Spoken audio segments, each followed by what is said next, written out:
United veterans association Pachhad के तत्वावधान में एसोसिएशन के अध्यक्ष संजय राजन की अध्यक्षता में सोमवार को सराहा में एक श्रद्धांजलि सभा का आयोजन किया गया।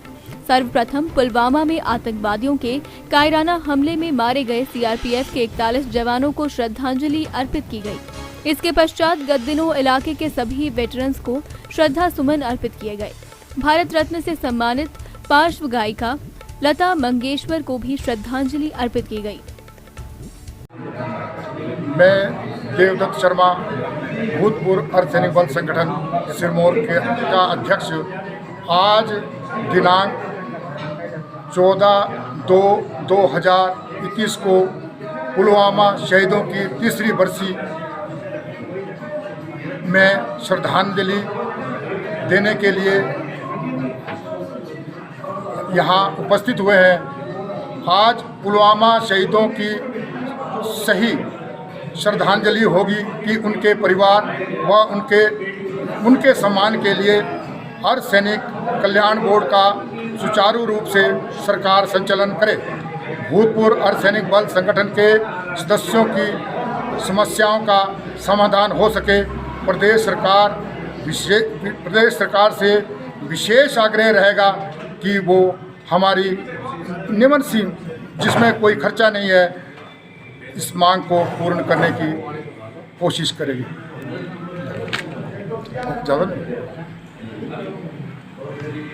मैं वीना शर्मा, महासचिव anganwadi worker helper union Himachal Pradesh.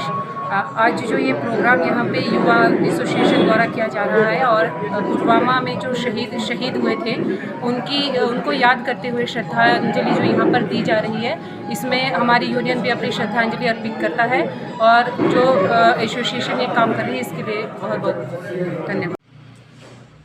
आज यूनाइटेड वेटरन्स एसोसिएशन की पच्छाद की ओर से 2019 में आज ही के दिन पुलवामा में आतंकवादियों के कायराना हमले के दौरान सीआरपीएफ के जो 40 जवान शहीद हुए थे उनको याद करते हुए जो है श्रद्धांजलि सभा का आयोजन किया गया, जिसमें उन सभी जवानों को श्रद्धांजलि दी गई।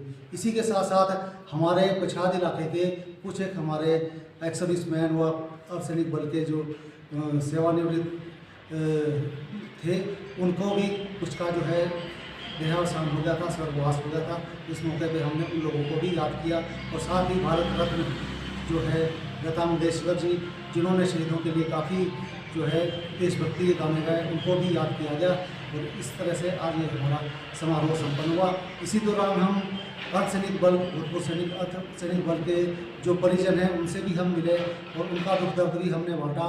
उनमें से अधिकतर लोगों की भूतपूर्व अर्धसैनिक बल का जो है हिमाचल प्रदेश में बोर्ड का गठन होना चाहिए, ये मांग थी, तो हम उनका भी समर्थन करते हैं और इस विषय पे वो लोग ज्ञापन देंगे। मुख्यमंत्री जी से अपील करते हैं इस पर वो विचार करें।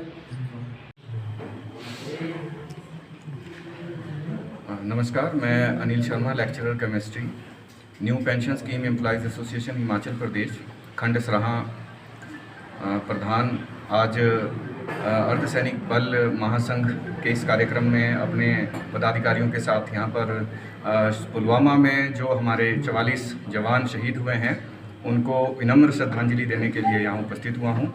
और इस मौके पर मैं कहना चाहूँगा कि ये जो कायराना हमला देशद्रोहियों के द्वारा, आतंकवादियों के द्वारा हमारे वीर सैनिकों के खिलाफ किया गया था, मैं हर प्रकार से इसकी भर्त्सना करता हूं और ये संदेश यहां से देना चाहता हूं कि भारत माता के वीर सपूत हमेशा आगे रहे हैं और कभी भी वो किसी भी स्तर पर किसी भी प्रकार के देशद्रोह का सामना कर सकते हैं, लेकिन ये जो कायर लोग हैं ये शायद पीठ के पीछे से ही वार कर सकते हैं। हमारे बहुत ही बलशाली सैनिकों के आगे ये कभी भी नहीं टिक पाएंगे और भविष्य में इस प्रकार के हादसे ना हों, इसके लिए देश सतर्क है, देश एक है।